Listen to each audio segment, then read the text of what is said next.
Week 43, Day 1, Morning Nourishment. Revelation 2:1. These things says he who holds the 7 stars in his right hand, he who walks in the midst of the 7 golden lampstands.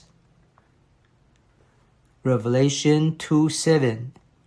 To him who overcomes, to him I will give to eat of the tree of life, which is in the paradise of God. In Revelation 2 and 3, Christ is the Spirit who speaks to all the churches. At the beginning of each of the 7 epistles recorded in chapters 2 and 3, it is the Lord who speaks to a certain church. But at the end of each epistle, it is the Spirit who speaks to all the churches. In Revelation 2 and 3, the speaking of the unlimited, life-releasing, sevenfold intensified pneumatic Christ to the 7 churches at the beginning of each epistle becomes the speaking of the sevenfold intensified, all-inclusive, life-giving Spirit to all the 7 churches at the end of each epistle universally.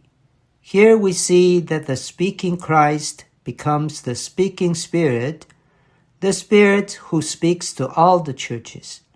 This implies that the Father, the Son, and the Spirit are one. Christ as the Spirit speaking to the churches is the processed triune God. Today's reading. Christ speaking and the Spirit speaking are one speaking. Christ speaks to a particular local church, and the Spirit speaks to the universal body. This proves that the speaking Christ is the Spirit, and that he speaks in the Spirit, with the Spirit, and through the Spirit.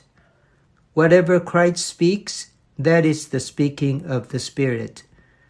This not only indicates that the Spirit is the Lord, and the Lord is the Spirit, but it also emphasizes that in the darkness of the church's degradation, the Spirit is vitally important, as indicated by the sevenfold intensified Spirit.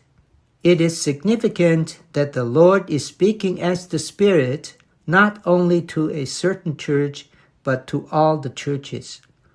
The Spirit, as the eyes of the Lord, looks into the situation of all the churches, and he speaks concerning the whole situation. The Lord, as the Spirit, speaks to the churches without any limitation of time and space. While the church in a certain locality reads the epistle to Ephesus, the Spirit looks into the church in that locality and speaks to the ones there. The 7 spirits of God are sent forth not only to Ephesus, but to the whole earth. The 7 epistles in Revelation 2 and 3 are words spoken by the Lord Jesus. But today, when we read them, the 7 spirits of God speak these words to us in our spirit for the purpose of God's administration. The Lord's word at the beginning is to a certain local church, but later, when the people from all the ages read it, it becomes the Spirit speaking to all the churches. Whatever the Lord speaks is recorded in the Bible, but when we read it, the Spirit still must speak it. First, this matter proves that the Lord speaking is the Spirit speaking, and that the Spirit speaking is the Lord speaking. This indicates that the Spirit is one with the Lord, and the Lord is one with the Spirit. The Lord speaks in the Spirit, through the Spirit, and with the Spirit, because the Lord is the Spirit, and the Spirit is the Lord. Furthermore, although the Lord's word was already spoken to a certain local church, today when the churches want to hear his word, there is still the need for the Spirit to speak it. This indicates that the Spirit we have within us is the speaking Spirit. If the speaker were only Christ and not the speaking Spirit, he would not be able to speak words into our spirit, and his speaking will not be very subjective and touching. But as our experience testifies, if when we read these epistles, we are opened in our spirit to him, the Spirit will immediately speak something of Christ into us.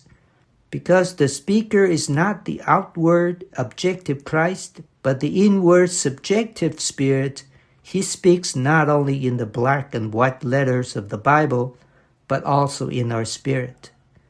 Once we hear his speaking, something indelible is wrought into us, and nothing can take it away.